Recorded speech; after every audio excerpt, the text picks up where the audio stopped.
မိုးကြိုးငှက်ကြီးကိုကူညီပြီးနောက်မှာတော့တစ်တော်ကြီးဟာตายာနေခဲ့ပါတယ်။ဒါပေမဲ့တရက်မှာတော့ထူးဆန်းတဲ့အဖြစ်အပျက်တစ်ခုထပ်ဖြစ်ပြန်တဲ့ကွ။ကောင်းကင်မှာအမြဲတမ်းလှပနေတဲ့တက်တန်တရားကြီးဟာအယောင်တွေမိမ့်မိန်ပြီးတဖြည်းဖြည်းပျောက်ကွယ်လူနေပါဖြစ်နေတာပေါ့။တက်တန်ကြီးမရှိရင်တက်တော်တွေကပန်းလေးတွေဟာအယောင်မလှနိုင်တော့သလိုလက်ပြလေးတွေလည်းပျော်ပျော်ပါးပါးမပြန့်တန်းနိုင်တော့ဘူးလေ။ယုံမလေးဖိုးလုံးကဟင်းတက်တန်ကြီးကအယောင်တွေမရှိတော့ပါလားလို့အံ့ဩတကြီးပြောလိုက်တယ်။အမြဲတမ်းစူးစမ်းတတ်တဲ့ရှစ်မလေးမီမီကဒါဟာတက်တန်ရဲ့အရင်အမြင့်ထစ်တဲ့မှော်ကြောက်တုံးခုနှစ်ခုနေရလွဲသွားလို့ဖြစ်ရမယ်။ငါတို့သွားကြည့်ရအောင်လို့အကြံပေးပြန်တယ်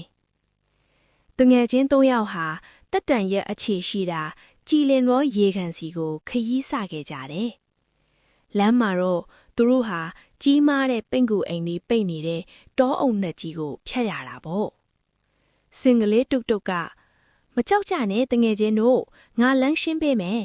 ဆိုပြီးသူ့ရဲ့နှမောင်းနဲ့ပင်ကူအိမ်တွေကိုအตาအရာဖယ်ရှားပေးခဲ့ပါတယ်။ရေကန်သားရောက်တဲ့အခါမှာတော့မှော်ကြောက်တုံးလေးတွေဟာရွှေနွန်အောက်မှာနစ်မြုပ်နေတာကိုတွေ့လိုက်ရတယ်။ဒါဟာမနေ့ကတိုက်ခတ်ခဲ့တဲ့လေပြင်းကြောင့်ဖြစ်ရမှာပါ။အဲ့ဒီအချိန်မှာပဲရေကန်တွေကငါးလေးတွေက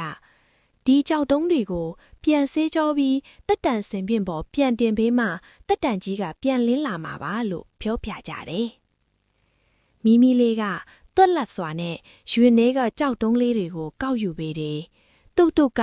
သူ့နှမောင်းနဲ့ရေပတ်ပြီးကြောက်တုံးလေးတွေကိုပြောင်စင်အောင်ဆေးကြောပေးတာပေါ့။ဖိုးလုံးကတော့ကြောက်တုံးလေးတွေကိုတက်တန်စင်မွန်းပေါ်မှာတစ်ခုချင်းစီစနစ်တကျပြန်စီပေးခဲ့ပါတယ်။နောက်ဆုံးကြောက်တုံးလေးကိုတင်လိုက်တဲ့အချိန်မှာပဲ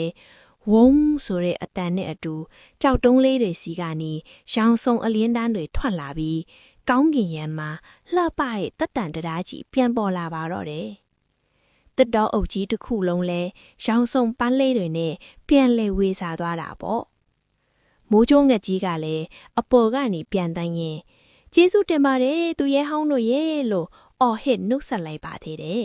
။တငယ်ချင်း၃ယောက်ဟာတယောက်ကိုတယောက်ဖတ်ပြီးတက်တန်ကြီးအောက်မှာပျော်ပျော်ပါးပါးကခွန်ခဲ့ကြပါတော့တယ်ကွယ်။